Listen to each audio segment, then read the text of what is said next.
Bem-vindo a todos, né, a mais uma aula do nosso curso de Fisiologia, né, aula 1 do capítulo 1 do nosso livro de referência, que é Guyton e Hall, Tratado de Fisiologia Médica.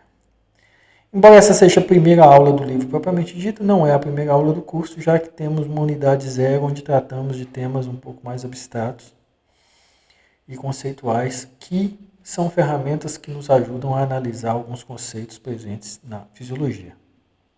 Né?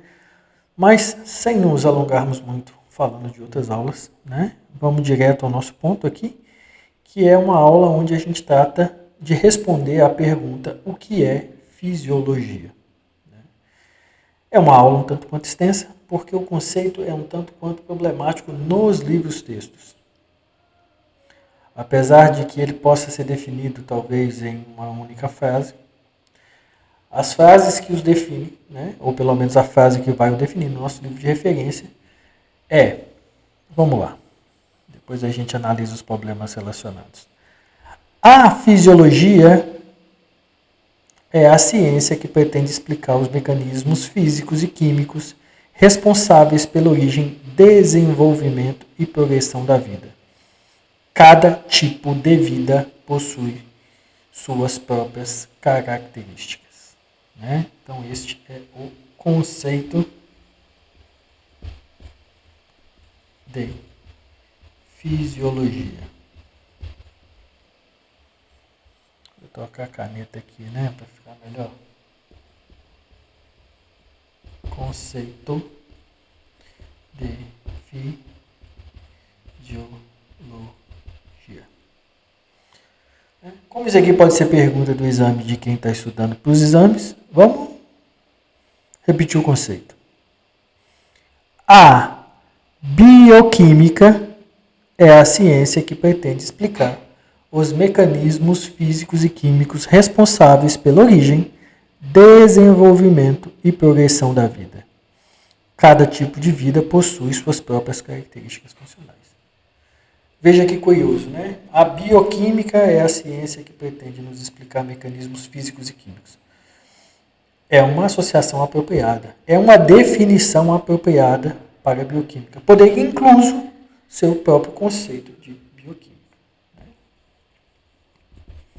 Conceito de bioquímica.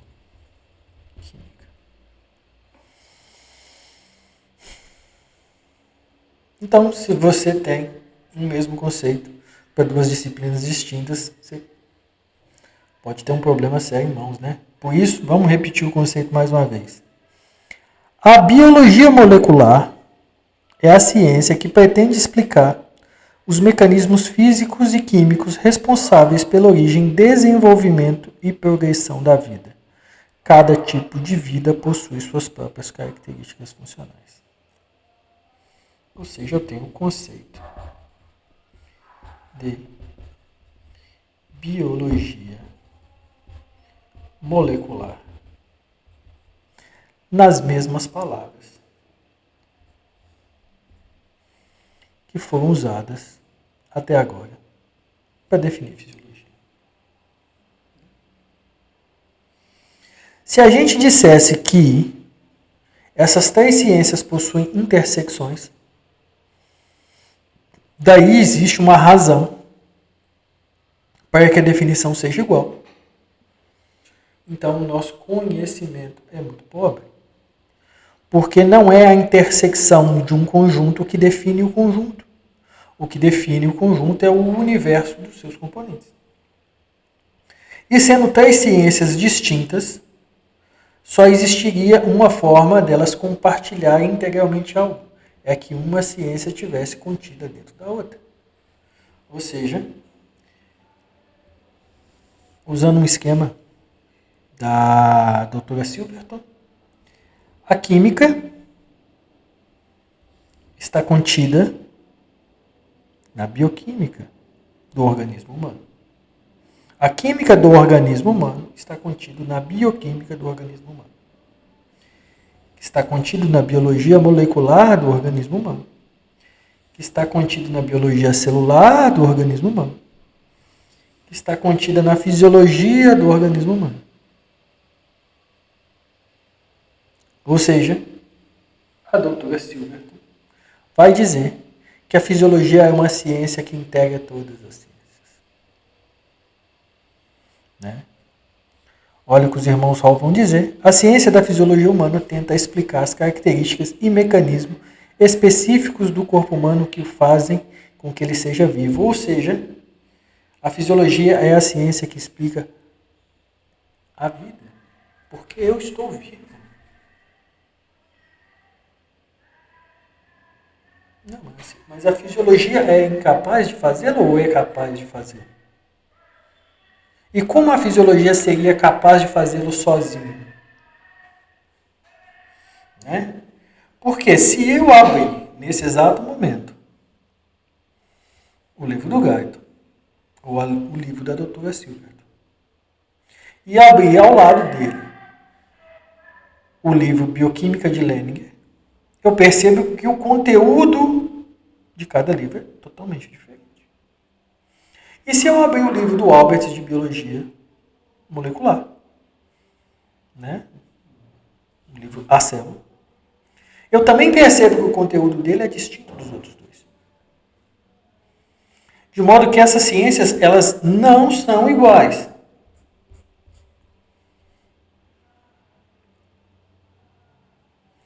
E que o conteúdo de cada livro não está no outro.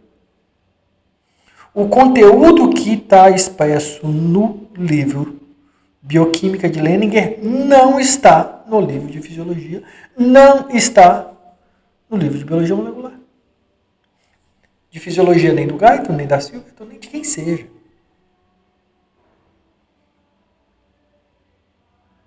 Tá bem? Eles são ciências distintas de domínio distinto, do qual a fisiologia não integra nada. Como dizia o Aristóteles, né? Vou ser um pouco menos agressivo aqui. Como dizia o Aristóteles, o organismo, para ser conhecido, precisa ser conhecido pelo menos em 4 causas distintas. E o que seriam essas causas? A primeira delas é que para mim conhecer o organismo, eu preciso conhecer do que o organismo é feito. Que matéria compõe o organismo?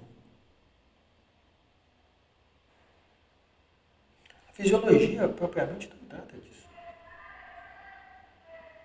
Né? A fisiologia não vai tratar do que o organismo humano é feito. Ah, mas sim, mas ela vai falar, o organismo humano é feito de água, mais íons, mais biomoléculas. Ela trata assim. Não, ela não trata, ela toma emprestado algo que está muito bem desenvolvido em outro lugar. Está muito bem desenvolvido na bioquímica. Ou seja, a bioquímica, sim, vai tratar da água, suas propriedades,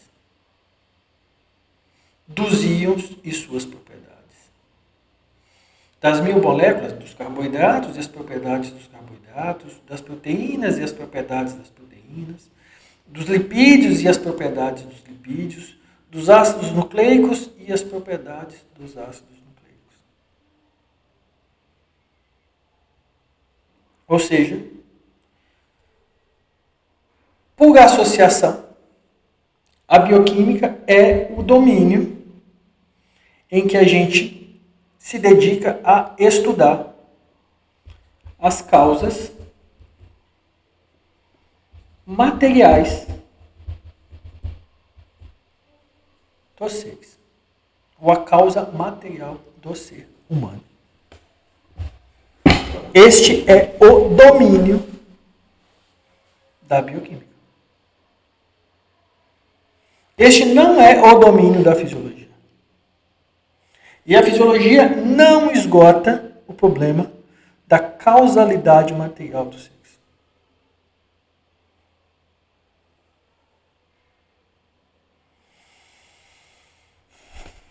Mas conhecer a causa material dos seres não é suficiente para conhecer o ser.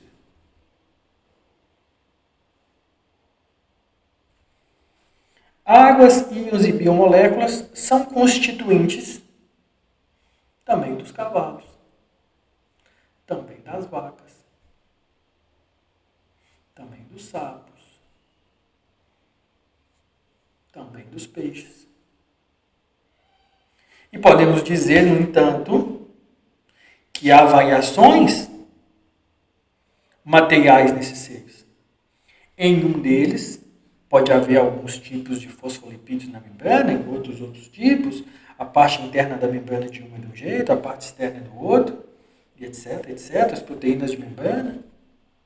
Sim, eu posso, mas de modo geral, eu só estou conhecendo as causas materiais de cada um deles. Eu ainda estou no universo das causas materiais, da qual a fisiologia não se presta a estudar. Não nesse nível de detalhes. Então, mas genericamente, né, voltando, as causas materiais não podem definir por quê. Porque mesmo dentro da mesma espécie, eu e você podemos ter variações materiais distintas. E ao mesmo tempo que nós temos variações materiais, somos constituídos dos mesmos materiais. Eles variam quantitativamente, mas não qualitativamente. Então, poder avançar no conhecimento dentro dessa nuance, a gente não termina a questão. A gente não termina o debate. A gente sequer consegue se diferenciar de fato de um cavalo, de um peixe, de um macaco. Tanto que a gente usa eles como modelos animais para estudo das nossas próprias propriedades. Experimentos são feitos em ratos e extrapolados a humanos. Quando a gente está estudando, por exemplo, bioquímica. Mas veja bem, eu não posso estudar a anatomia de um rato e extrapolar ela para um ser humano. Porque é exatamente nesse ponto que nós somos diferentes. A forma de um rato pertence ao rato. A forma humana pertence ao humano. De modo que existe uma causa formal dos seres vivos. E a disciplina que dá conta dessas causas formais é a anatomia. Ou seja, a anatomia de um ser humano é de um ser humano. Eu não vou para a faculdade de medicina estudar a anatomia de um rato, de um cavalo, de um cachorro. Eu vou para a aula de medicina, de anatomia humana, estudar anatomia humana.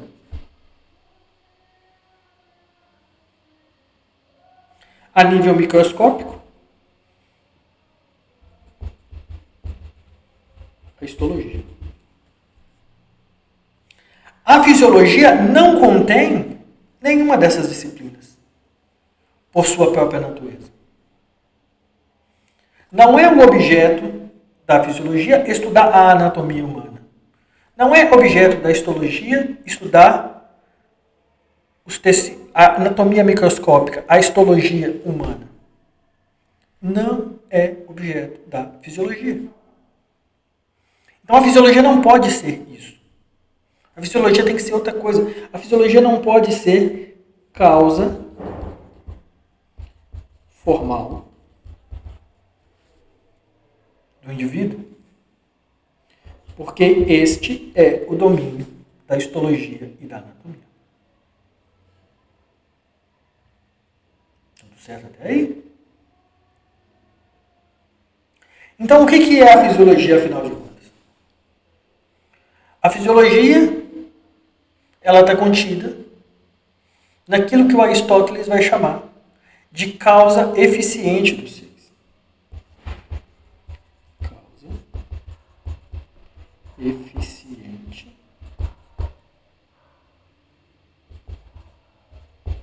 dos seres ou dos organismos. Não sozinha, eu preciso combinar para que esse conceito seja satisfeito, eu vou precisar combinar a fisiologia. Mas a fisiologia, já de antemão, ele está dentro desse domínio causal. O que a fisiologia estuda de fato? Quando a gente começa, a partir da unidade 2 do livro dos Irmãos Hall, a estudar os sistemas, eu percebo que a fisiologia é o estudo dos processos. Algo sinaliza a necessidade de uma ação.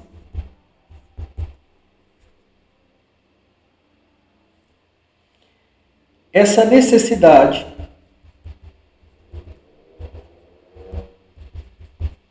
é processada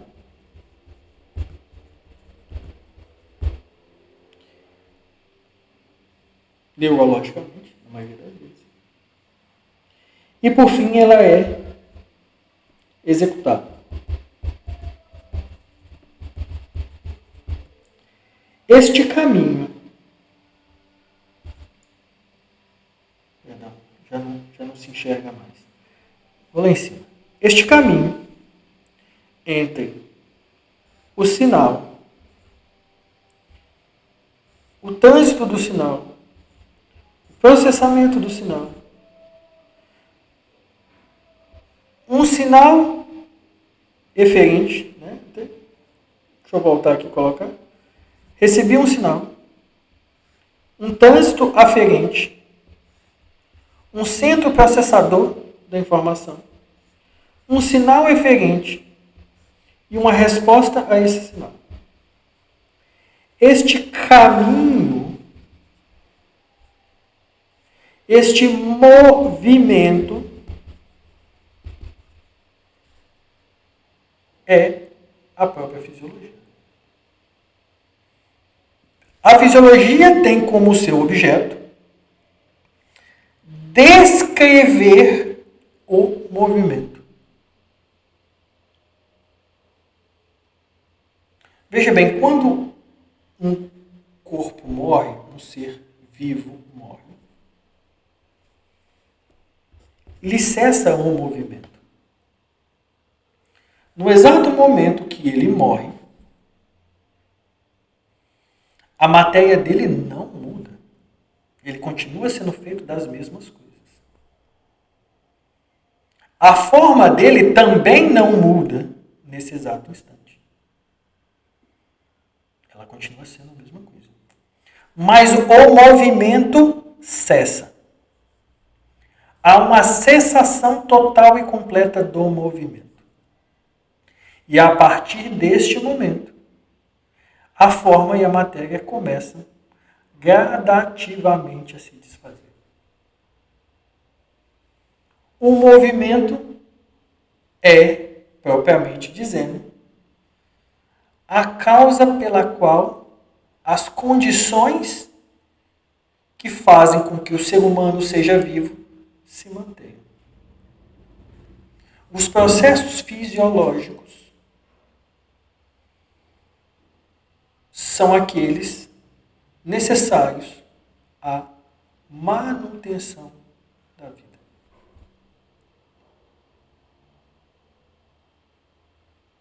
Mas esses processos fisiológicos, ao mesmo tempo, eles poderiam dizer, eu preciso beber água. Tem um sinal fisiológico dizendo há uma necessidade de ingerir água. Aí eu vou de encontro com o rio, eu poderia beber o rio inteiro e morrer. Porque eu bebi o rio inteiro já. Veja bem, então, a causa eficiente que mantém o ser vivo, ela, contudo, ela é maior que o próprio movimento. O movimento é parte da causa eficiente, mas o movimento precisa ser acoplado com outros conceitos. que a gente vai desenvolver nas aulas seguintes.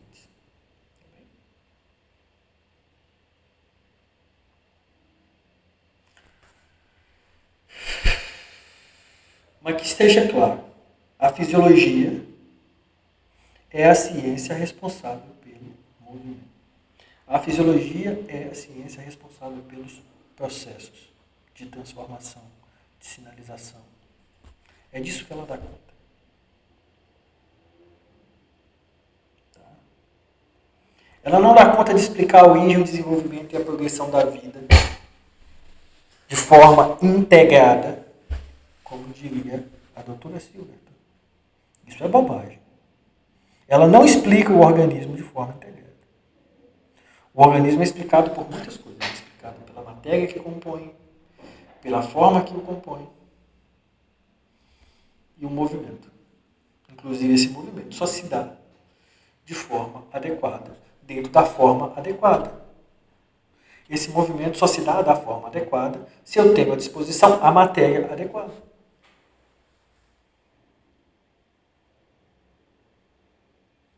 Correto? E como a fisiologia não dá conta nem da matéria nem da forma, ela não pode integrar a solução total do organismo.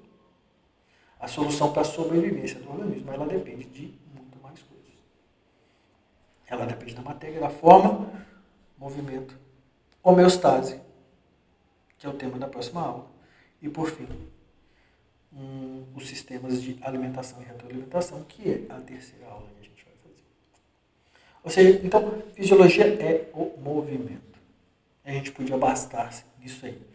E vocês verão que essa é uma definição otimizada para a fisiologia quando acoplado aos conceitos de homeostase e de alimentação e retroalimentação, né, que a doutora Silverton, nesse caso sim, muito acertado, ela vai chamar de reflexo